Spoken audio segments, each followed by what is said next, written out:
આજે ભચાઉ તાલુકા અને શહેર પ્રમુખની જ્યારે વરણી થઈ અને એમના સન્માન સમારોહ પ્રસંગે અને તાલુકા અને શહેરના જે વિદાય લેતા પ્રમુખોનો વિદાય સમારંભ જિલ્લા પ્રેસિડેન્ટના સમારોહ બંને આ પ્રસંગે આજે કોંગ્રેસ પાર્ટીએ અહીં મિટિંગ લીધી અને એક શપથ લીધા કે આવતા તાલુકા પંચાયત હોય, જિલ્લા પંચાયત હોય, વિધાનસભા હોય કે લોકસભા હોય, આ ભચાઉ તાલુકો કોંગ્રેસને લીડ અપાવશે એવા સૌએ એક સાથે મળી અને શપથ ગ્રહણ કરી અને સૌ સાથે મળી જે પ્રજાના પ્રશ્નો છે એને વાચા આપવા માટે બધા પ્રતિબદ્ધ થઈએ એ રીતની અમે કામગીરી કરી અને જે અત્યારે ભારતીય જનતા પાર્ટીનું જે દમનકારી વલણ છે એના સામે અડીખમ ઊભા રહી અને એમની જે ખેડૂત વિરોધી નીતિઓ, કામગાર વિરોધી નીતિઓ, નાના ધંધાદારીઓની જે વિરોધની નીતિઓ છે એને ઉજાગર કરી અને સૌને જે કિસાન હોય, રોજગાર હોય કે બધાને એમના સન્માન અને એમનું જે અધિકાર છે એ અધિકાર જળવાઈ રહે એની અમે સતત લડત કરી અને અમે તાલુકાને ઉજાગર કરીએ છીએ. ભારતીય જનતા પાર્ટીના કચ્છમાં 6 ધારાસભ્ય અને સાંસદ બી ભારતીય જનતા પાર્ટીના. હું એક નાની વાત કહી, આપ એમાંથી નિષ્કર્ષ કાઢી લેશો. હમણાં વાઢિયા ગામે ખેડૂતો સતત 1.5 મહિનાથી એમના જે જમીનમાંથી પ્રાઇવેટ કંપની અદાણી એ જબરજસ્તી લાઈન નાખે અને જે પોલીસ ડિપાર્ટમેન્ટ હોય કે રેવન્યુ ડિપાર્ટમેન્ટ હોય એ સતત ખેડૂતો વિરોધ એમને જે પરેશાન કરી રહ્યા હોય છતાં પણ આ 6 ધારાસભ્યોમાંથી કે સાંસદ અથવા ભારતીય જનતા પાર્ટીના પ્રેસિડેન્ટ હોય કે ભારતીય જનતા પાર્ટીના કોઈ પણ આગેવાન હોય એક હરફ સુદ્ધા ઉચ્ચારવા આવ્યા નથી. એટલે એના પ્રસ્થાપિત થાય છે કે આ લોકો ભારતીય જનતા પાર્ટીના લોકો જે અદાણીને સમર્પિત છે, અદાણી માટે કામ કરી રહ્યા છે, કોઈ પ્રજાલક્ષી કામો એમને કરવા નથી.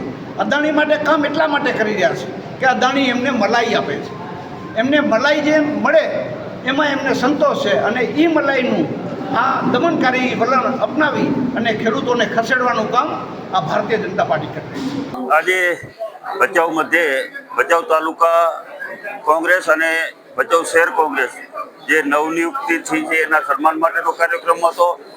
જૂના અમારા પ્રમુખશ્રીઓ હતા બળવંતસિંહભાઈ, એમનો વિદાય સમારંભ રાખવામાં આવેલો હતો અને ભચાઉ તાલુકા અને શહેર કોંગ્રેસના કાર્યાલયનો ઉદ્ઘાટનનો પણ કાર્યક્રમ હતો, જેમાં ખરીદથી કરીને સમગ્ર ભચાઉ તાલુકાના ગામોના મોટા આગેવાનો અહીંયા કંઈ મોટી સંખ્યામાં આગેવાનો અહીં ઉપસ્થિત હતા, યુવાનો હતા, બહેનો હતા અને અમારા પૂર્વ પ્રમુખ જજવેન્દ્રસિંહ, આ વિસ્તારના પાટીદાર સમાજના આગેવાન બચ્ચુભાઈ, તેજસિંહભાઈ, જિલ્લા પંચાયત સભ્ય શામજીભાઈ, ઘણા બધા મિત્રો હાજર, પૂર્વ પ્રમુખ અમારા ગણેશા પટેલ, આ બધા અહીંયા હાજર હતા. અનવરભાઈ હતા, અમારે અરુણભાઈ હતા, સરપંચશ્રીઓ હતા, તાલુકા પંચાયતના સભ્યો હતા. ખાસ કરીને આવનારા દિવસોમાં સંગઠન વધારે મજબૂત થાય, ગામ સુધી સંગઠન મજબૂત થાય એના માટે કામગીરી કરવા માટેનો આ કાર્યક્રમ હતો. અને હમણાં જ આગામી ટૂંક સમયમાં તાલુકા પંચાયત અને જિલ્લા પંચાયતની ચૂંટણીઓ જ્યારે આવી રહી છે, નગરપાલિકાની ચૂંટણીઓ આવી રહી છે, ત્યારે એમના માટે પણ અમારે સંગઠન મજબૂત કરી અને તાલુકા પંચાયત, જિલ્લા પંચાયત કોંગ્રેસની બને એના માટે અમે કામે અત્યારે કરી રહ્યા છીએ. અને ખાસ કરીને અમારા પ્રદેશ અને ઉપરથી કેન્દ્રમાંથી પણ ખૂબ મજબૂતાઈથી ગુજરાતમાં સંગઠન મજબૂત થાય. આવનારી 2027માં ગુજરાતમાં કોંગ્રેસની સરકાર બને એના માટે અત્યારથી જ સંગઠનને કામે લાગી જવાની હાકલ કરવામાં આવી. અને ખાસ કરીને આ ભાજપની સરકાર જે મતોની ચોરી કરી અને સત્તા મેળવે છે મતદાર યાદીઓમાં ગેરરીતિ કરીને સત્તા મેળવે છે એના માટે જાગૃત કરી અને એક સહી ઝુંબેશનો કાર્યક્રમ પર ભચાઉ તાલુકામાં થાય. દરેક ગામોથી મારો મત મારો અધિકાર એના નેજા હેઠળ અમે સહી ઝુંબેશનો કાર્યક્રમ રાખ્યો છે. સમગ્ર દેશમાંથી 5 કરોડ સહીઓ એકત્રિત કરીને ચૂંટણી પંચને આપવાના છે અને જ્યાં ખોટા મતદારો છે, જ્યાં બોગસ મતદારો છે, એવા નામો કમી થાય એના માટેની અત્યારે અમારી લડાઈ છે. અને ખાસ કરીને આપણે લોકતંત્ર બચાવવું હશે, લોકશાહી બચાવવી હશે તો ચૂંટણી પંચે પણ સ્વાયત્ત, ચૂંટણી પંચ એટલે સ્વાયત્ત કહેવાય, કોઈ રાજકીય પક્ષ હેઠળ કામ નહીં કરે. પરંતુ જ્યારથી ભાજપની સરકાર આવી છે ત્યારે ચૂંટણી પંચને પણ એક ભાજપનો કાર્યક્રમ બનાવી દીધો. એ રીતે ચૂંટણી પંચ અત્યારે કાર્યક્રમ કરી રહ્યા છે.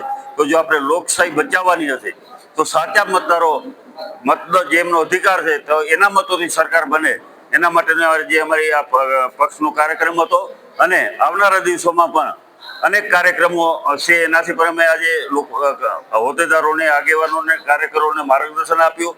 અમારા આગામી કાર્યક્રમો દરેક જિલ્લા પંચાયતની સીટ ઉપર, દરેક તાલુકા પંચાયતની સીટ ઉપર અને ગામો ગામ અમે કાર્યક્રમો કરવા જઈ રહ્યા છીએ. અને અમને ડિસેમ્બર સુધીનો કાર્યક્રમ તો અમારી પાસે ઓલરેડી તૈયાર છે. તો લોકોની વચ્ચે જઈ કે અત્યારે ભાજપના નેતાઓ જે બેફામ બન્યા છે, કંપનીઓ અત્યારે કચ્છમાં બેફામ બની છે, ખેડૂતોને દબાવવાનો પ્રયાસ થઈ રહ્યા છે, એના માટે અમે આજે જાગૃત કર્યા લોકોને કે અત્યારે ભાજપના નેતાઓ કઈ રીતે કંપનીઓ સાથે ભળી, પોલીસ તંત્ર કઈ રીતે કંપનીઓ સાથે મળી અને ખેડૂતોને દબાવવાના પ્રયાસો કરે છે.